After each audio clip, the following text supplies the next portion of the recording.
Bonjour. Alors aujourd'hui j'ai reçu de la part de Darko, Carm Magazine, pour la Cellcone, enfin les carabines à Cellcone, le chargeur qu'il a développé.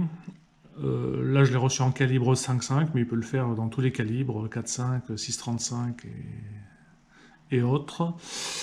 Donc là on voit les deux chargeurs, le chargeur original et le chargeur de chez Carm.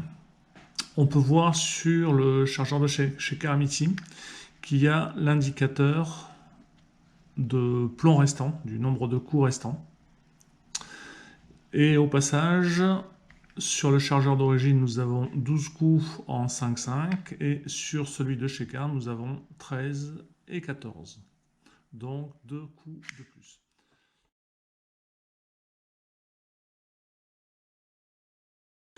Pour une différence de taille, je l'ai mesuré en hauteur, puisque ça joue principalement sur le diamètre. Donc on voit ici qu'on est à 40 mm.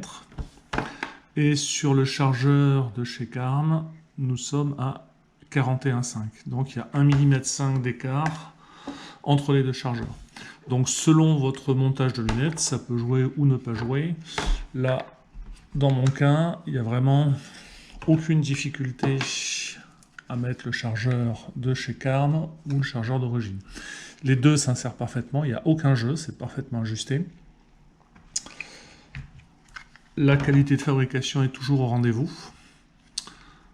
Toujours très très bien fini.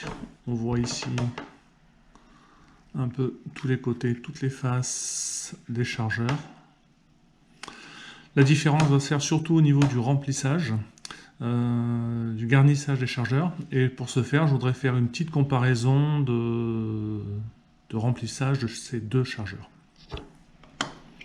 Alors sur le chargeur d'origine de la Cellcone, bon, la plupart qui l'ont savent très bien comment on fait. Il suffit tout simplement de armer le ressort à fond dans ce sens là. Sur la partie envers, sur le côté canon, côté extérieur, on rentre un plomb par la jupe.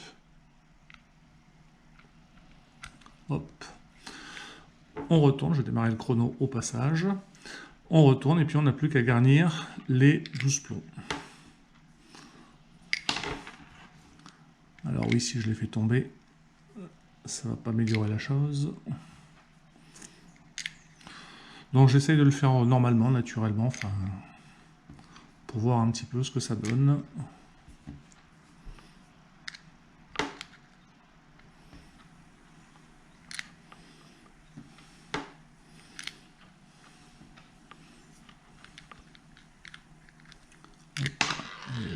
Un peu par terre.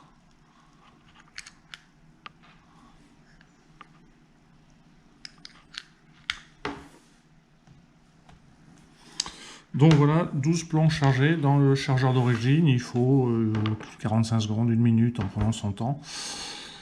Avec cette histoire de retourner, de rentrer un plomb à l'envers et ensuite de le remplir par l'autre côté. L'éjection, bon, se fait sans difficulté jusqu'au dernier plomb. Alors maintenant la même chose avec le chargeur Carm. Donc ici le côté canon avec la glissière, le petit rail qui vient se mettre dans la glissière de la culasse. Et là côté tireur, côté culasse. Donc il suffit juste de pivoter légèrement. Je démarre le chrono. La petite molette intérieure, on la fait tourner et on rentre les plombs toujours du même côté, c'est le gros avantage. On les appuie un tout petit peu. Il y a un joint à l'intérieur, au milieu entre les deux petites couronnes intérieures, qui fait que le plomb se bloque, ne tombe pas, ne passe pas à travers, et ne peut pas non plus ressortir en arrière. Au fur et à mesure, le ressort fait que les plombs se bloquent. Donc là, on remplit tranquillement. Non pas 12, là voilà, je suis à 12, mais 14 plombs, donc 2 coups de plus, c'est pas négligeable. Et comme vous pouvez le constater, on est quasiment en même temps, alors sans que ce soit un concours de vitesse, mais je trouve que ces chargeurs se garnissent plus facilement, sont plus simples.